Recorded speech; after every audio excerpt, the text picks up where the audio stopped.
Motang Rua. Di balik keindahan alam Manggarai dengan kehadiran Pulau Komodo serta pulau-pulau kecil di sekitarnya yang begitu mempesonakan dunia, ternyata terlahir pula spirit perjuangan masyarakat Manggarai yang begitu heroik dalam melawan penjajahan di zaman kolonial. Masyarakat Manggarai, sebagaimana juga dengan masyarakat-masyarakat di daerah lain, tidak menginginkan kehadiran dari bangsa asing yang datang bermaksud menguasai dan menjajah masyarakatnya. Di tengah bergeloranya spirit perjuangan melawan para penjajah itu, lahir dan muncullah sang pahlawan daerah yang cukup terkenal dengan nama pahlawan Motang Rua. Motang Rua yang lahir pada tahun 1860 itu dikenal dan selalu diceritakan hingga kini sebagai seorang pejuang sejati yang menantang penjajahan Belanda atas tanah Manggarai Flores, Nusa Tenggara Timur. Kisah perlawanan Motang Rua terhadap Belanda takkan pernah ada sebenarnya jika pemerintahan kolonial Belanda tak pernah mendirikan pemerintahan sipil militer di tanah Manggarai sejak para penjajah itu tiba di Manggarai, yaitu pada tahun 1908. Para penjajah itu berlayar dari Ende dan mendarat di kota Borong. Kedatangan Belanda di kota kecil yang kini menjadi ibu kota Kabupaten Manggarai Timur ini tidak mendapat perlawanan yang berarti. Memang hal tersebut karena terjadi gejolak antara utusan Belanda dari suku Ende dengan masyarakat lokal setempat. Kemudian pertempuran tersebut dimenangkan oleh pihak Belanda.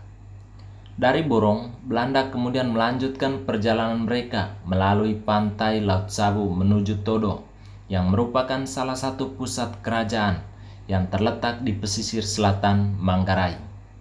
Belanda ingin mendirikan pusat pemerintahan sipil militer mereka di Todo. Namun karena topografi Todo yang berbukit-bukit, Belanda pun tidak bisa mendirikan pemerintahan sipil mereka, tetapi ingin mencari tempat lain yang lebih cocok. Sejumlah tempat pun dipilih oleh pihak Belanda, seperti Malawatar yang berada di Lembor, Cancar, dan Puni atau Ruteng, serta tempat-tempat lain yang akan mereka tentukan. Dalam rencana Belanda ingin meresmikan pemerintahan administratif mereka yang berada di Manggarai pada tanggal 31 Juli 1909, yang mana bertepatan dengan Hari Raya Kerajaan Belanda. Dari berbagai alternatif tempat yang dijadikan pusat pemerintahan itu, akhirnya Ruteng atau pada saat itu disebut Puni yang dipilih. Belanda pun mulai membangun rumah-rumah dan perkantoran mereka. Namun yang lebih aneh, bukannya Belanda sendiri yang membangun fasilitas pemerintahan itu, melainkan rakyat Manggarai yang harus dilibatkan. Salah satu sikap Belanda yang menjadi pemicu bangkitnya perjuangan rakyat Manggarai melawan penjajah itu adalah perlakuan semena-mena dan dengan cara memaksa. Sehingga hal ini benar-benar tidak diterima dan menimbulkan kemarahan besar dari pihak masyarakat Manggarai, terutama seorang Motang Rua yang pada saat itu menjabat sebagai kepala kampung Biokina.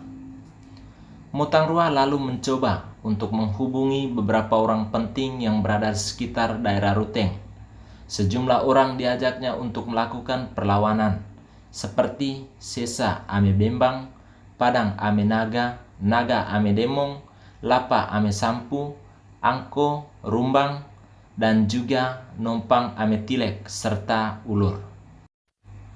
Kekuatan dari sejumlah kedaluan juga dihimpun oleh Motang Rua, seperti dari kedaluan Lelak, ada Paci Ame Rami, Ngarang, Rombeng Rejeng, dan juga Dareng Ame Darung. Dari kedaluan Doso ada Pakar Ame Laga, kedaluan Dehes ada Raja Ame Kasang, Ngampang Leok, dan juga kedaluan Ruteng sendiri.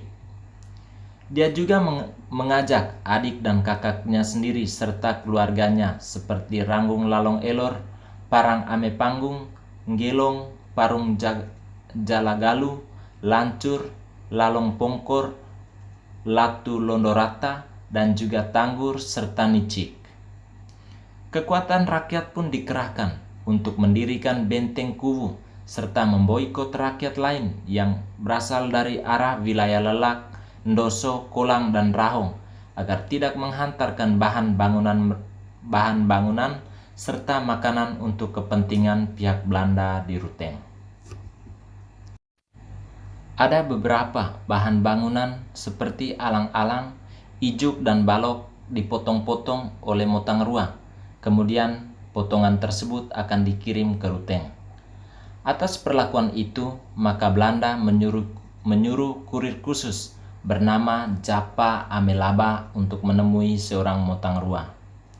Kemudian keesokan harinya Japa Amelaba berjalan menuju Beokina.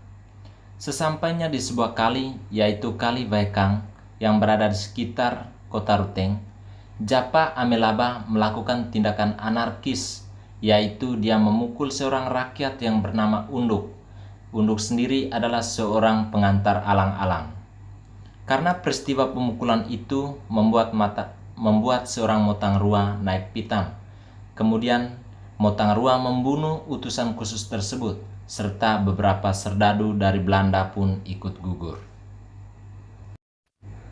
Mendapat berita bahwa utusan khusus dari pihak Belanda tersebut serta beberapa tentara Belanda telah dibunuh oleh seorang Motangrua, maka Belanda kemudian memanggil seorang dalu pasa yang bernama Sesa Amebembang ke Ruteng pada tanggal 31 Juli 1909.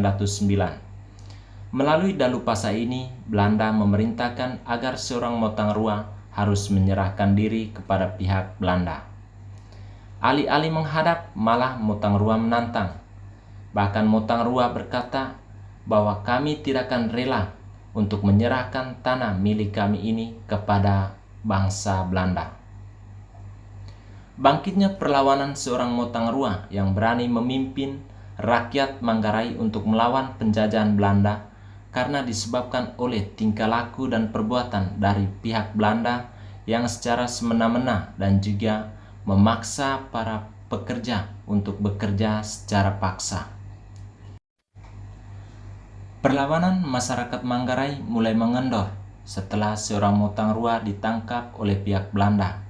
Karena Motangrua tidak bisa dibunuh, bahkan ditembak juga tidak mempan, maka cara Belanda untuk menghabisi nyawa dari seorang Motangrua yaitu dengan cara membawanya ke sebuah tempat pengasingan yang berada di Aceh. Di sanalah Motangrua tutup usia.